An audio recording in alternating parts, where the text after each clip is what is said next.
Hello, everyone, and welcome to Chatting with Kora. I'm your host, Kora. Now, tonight, I would like to welcome a DJ, a drag performer, an actress, and an activist. Please welcome Alphonso King Jr., also known as the fabulous Jade Elektra. Alphonso, how are you doing, my darling? How goes the quarantine? I'm doing great. Thank you for having me on your show. Well, what have you been doing during this quarantine? I actually, I run a magazine. My husband and I do a group on Facebook called POZ Planet. And we just hit 11,000 people, and it's around the world. Congratulations. That's amazing. Thanks. And I produce a monthly magazine called POZ Planet. And so that's been keeping me busy. And I've also started writing. I've been promising that I was going to write kind of like my memoirs. Well, I think this memoir idea is amazing because you have been at these really interesting intersections of our culture. Yeah, shortly after I moved to New York was unfortunately right after the Rodney King beating. And so I got to witness protest and all this stuff, which I had never seen. I come from Tampa, Florida. But mainly I ended up working, my first job was at a place called Sally's too, which right in Times Square.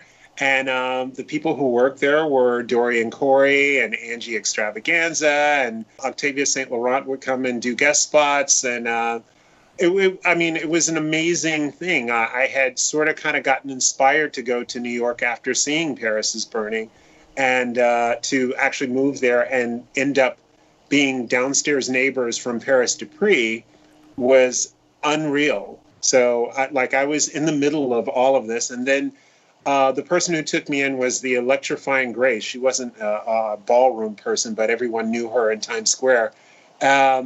She got very sick, and they were planning on doing a benefit for her. And I mentioned to Dorian Corey that I had done drag back in Florida, and she said, "Well, you should do the benefit show." And next thing I know, I'm at her place. Okay, so what was Dorian Corey's apartment like? And did you open the closet door? No. No. It was a huge apartment up in Harlem. It was, I don't know. I mean, it was cluttered. Her sewing room was a bunch of, boxes and chests and all kinds of stuff and material laying everywhere. So I didn't think anything of it. I know what you're alluding to. I didn't find out any of that until after she died. So, but yeah, I was in that room where the body was. I just didn't know it. From what I understood, the story is that this was someone that she was involved with, who was very abusive. And I guess things got out of hand one night and she decided to fight back. And, and if there's, the smart thing about it was if there's no body, then there's no charge, because they couldn't find the body the entire time. And that's how Jade Elektra came about. I ended up in the house of LaBeija. Peppa LaBeija saw me at that benefit and was like, "Oh, you remind me of myself," and asked me if I wanted to be in the house. So I got inducted. So I was in the house of LaBeija. I was also learning about the club scene. So I was out at the limelight. I knew Michael Alec. Oh, my God. Angel more so, the person that he killed. Yeah. Because I used to go all the time on Christopher Street. Every Saturday, Angel handed out flyers in his wings and on skates in a little pair of shorts. Wow. And it was a very, the scene was insane. There was so much going on and so many places to go, and Boy Bar and Thunder Bar and Crowbar. And the East Village was its own thing. The West Village, obviously Greenwich Village, was its own thing. I even ended up working up on the Upper West Side at the Works. It was, and you could do all of that and not run into any of the same people. I saw that you were on Maury Povich. It was a really fun gig. They would send a limo for me. And at that time I lived in the East Village. So I'm in this horrible, walk up and this big limo would pull up and I'd go dashing out all in drag. And I can talk about it now because of it's done and it's way in the past. It was so faked. No way. It was, you were, and you had a family member who disapproved. Well, my brother's gay. So I called him and I was like, girl, you want a trip to New York? And he was like, sure. I was like, okay, well, all you got to do is say that you don't understand why I do drag, and all this stuff. He should win an Oscar for this because he came dressed conservative, everything, and sat. When you walk around New York, what do you walk around as? I walk around as Alphonso. I don't dress like this all the time, and he knows that. And this little routine about every time he sees me, I'm dressed and all that, and I have on makeup is a lie. I just want to ask the one brother, how can you possibly say that you don't agree with what she's doing? I mean, you're gay, and you know what it feels like when people look at you and just say, you're gay, so, I don't want to do it. In other words, you see the discrimination. Okay, well, people looking at me as a gay man, okay? They're looking at him as a drag queen. I did a lot of daytime television. I even did Ricky Lake as well. So how long did you stay in New York? And what made you decide to emigrate to Canada, of all places? I was in New York for 17 years. I was in Montreal in 2005. Yeah. And I had went up for some gigs as Jade and DJ Relentless. And I literally went into a coffee shop, or what I thought was a coffee shop, and it was a coffee shop / art gallery.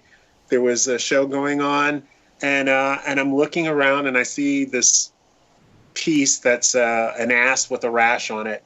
And I'm like, what the fuck is this, and why would someone put this up?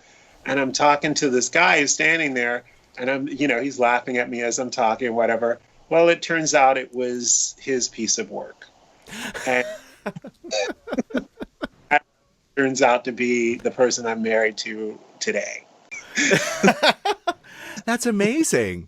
Then in 2009, reconnected, and he proposed. And I was like, wow, because that wasn't an option in the States at that time. I said yes. Then the next thing I know, December 28th, I packed up all my stuff in New York and moved here. So now your new single is about to drop for Undetectable. Mm-hmm. What else are you working on? I guess I have to start thinking, everyone's panicking about when this is going to be over. But my thing is what are we going to do when this is over? And it's going to take a while, I think, for the bars to come back and for social events to come back. And most of the stuff that I had been doing were social events for the HIV positive community. My husband and I are very open about we're positive. And we started looking around and there weren't things for POZ people to do. So we created POZ TO. That's what it originally started off as. But it's morphed into an event called Mingle. And what we do is we raise money for different AIDS organizations every month and make it a social event. There's no cover. There's no obligation. We just want you to come and have a nice time. If you feel inclined to donate, great. We normally try and invite performers to come. I do this completely no pay. We do all of our events we put them together. We donate our time. I DJ for some. I perform for some. I do both for some. But I just feel like when I first got here, PWA was a big part of our lives because I wasn't really working as much. So that's how we ate. So I wanted to make sure that I gave back. And so that's how this kind of started. All right, Alphonso, we've come to the part of the show where I'm going to ask you 11 questions. Are you ready? I'm ready. What's your favorite food?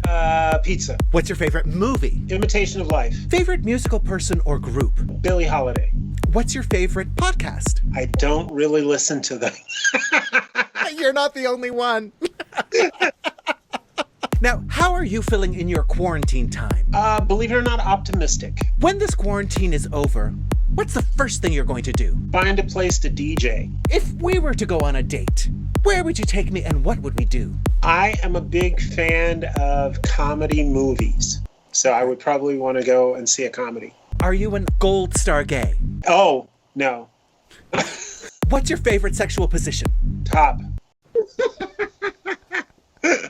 Thank you so much, Alphonso. It was a pleasure speaking with you. I wish you nothing but the very best. I hope that maybe one day again we get to work together. I've done the B-Girl show a couple of times. You certainly have. And maybe I'll be able to come and perform the new single or something one day. That would be amazing. Soon as we're allowed outside.